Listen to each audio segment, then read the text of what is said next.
नांदेड शहरातील million hotel येथे दिनांक 13 जून रोजी शिवाजीराव पाटील प्राथमिक शाळेच्या मुख्याध्यापिका श्रीमती कलावती माणिकराव पवार यांचा सेवापूर्ती व कृतज्ञता सोहळ्याचे आयोजन करण्यात आले होते।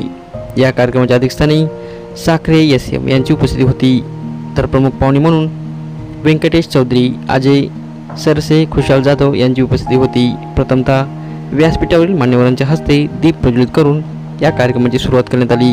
त्यानंतर प्रमुख मान्यवरांचा सत्कार करण्यात आला। यावेळी प्रमुख मान्यवरांनी मनोगत व्यक्त करत श्रीमती कलावती माणिकराव पवार यांना शुभेच्छा दिल्या। या कार्यक्रमासाठी नागरिकांची मोठ्या संख्येने उपस्थित होती। उपस्थित नागरिकांनी श्रीमती कलावती पवार यांना सेवापूर्तीनिमित्त शुभेच्छा दिल्या।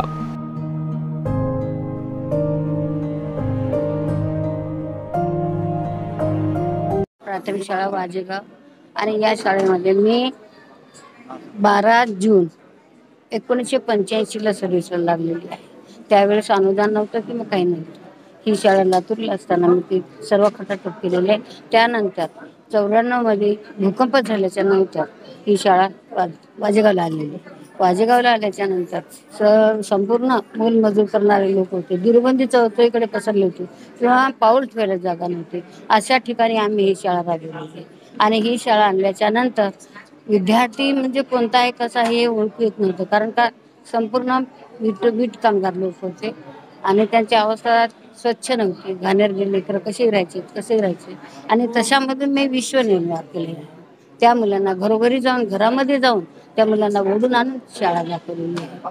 आणि आता ज्या वेळेस ते मुलांना मी ओढून आणून मी शाळेमध्ये बसवले, परंतु आता ती शाळा इंजिनियरला गेलेली आहेत माझी मुलं, कोणी डॉक्टरला गेलेले आहेत। अशी शाळा ही वटवृक्ष उभा केलेले आहे त्या ठिकाणी। आणि किरायाच्या शाळा रूम होत्या, खोल्या होत्या आणि त्या रूममध्ये आम्ही त्या मुलांना एक 4-5 पत्राच्या रूमात म्हणजे लेबर लोकांसाठी बांधलेल्या होत्या आणि तशामध्ये आम्ही शाळा ही भरवली आणि तशामधूनच नंतर आम्ही काही वर्षाच्या नंतर आम्ही शाळेचं बांधकाम केलं आणि शाळेचं बांधकाम केल्याच्या नंतर त्या शाळेमध्ये त्या वर्गामध्ये मुलं बसत नव्हते, म्हणून आता काय करणार, एक बाजूला प्लॉट आहे आमचं, त्या प्लॉटमध्ये मुलांना बसवलं। परंतु जे लिंगायत आहेत, जे न खाणार लोक आहेत, ते लोक म्हणायला लागले की तुम्ही चांगल्या वर्गामध्ये बसता आणि आमच्या मुलांना दुर्गंधीमध्ये बसवता। असं म्हटल्याच्या नंतर आम्ही त्या ठिकाणी 3 मजली एक भाग केला, 3 मजलीचा एक भाग केला, असं दोन्ही लगतचे वर्ग आता चढवलेले आहेत। आता कमीत कमी त्या ठिकाणी 18 वर्ग आहे आणि अशा प्रकारे माझी शाळा ही रमणीय झालेली आहे। शाळेतील एखादी आठवण जी आपल्याला आयुष्यभर स्मरणात राहील? आता अशा आठवणी तर भरपूर काही आहे। ज्यावेळेस आम्ही आमच्या मुलांना कबड्डीसाठी या मधुबनमध्ये नेलं होतं, तर त्या ठिकाणी मला वाटलं नाही की माझ्या मुली इतक्या म्हणजे स्पर्धामध्ये उतरतील अशा नव्हत्या।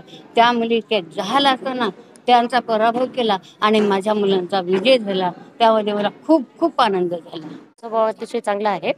मॅडम म्हणजे माझ्या आईच आहे, ते कुटुंबामधल्याच, त्याच्यामुळे अतिशय चांगला प्रोग्राम झालेला आहे। मॅडमचं म्हणणं आहे की सतत आपण शिक्षणाकडे वळलं पाहिजे, विद्यार्थी घडवले पाहिजे। त्यांच्याविषयी आपला अनुभव काय? त्यांच्याविषयी अनुभव दुःखद घटना पण भरपूर आहेत। माझे आई वडील वारले होते त्यावेळेस त्यांनी मला आधार दिला। ज्यावेळेस मी त्यांच्या शाळेमध्ये पहिल्यांदा जॉईन झाले त्यावेळेस मला एवढी माहिती नव्हती, त्यावेळेस त्यांनी पण मला आधार देऊन मला इथपर्यंत आणलं। माझं पण 1च वर्ष राहिलेलं रिटायरमेंटला।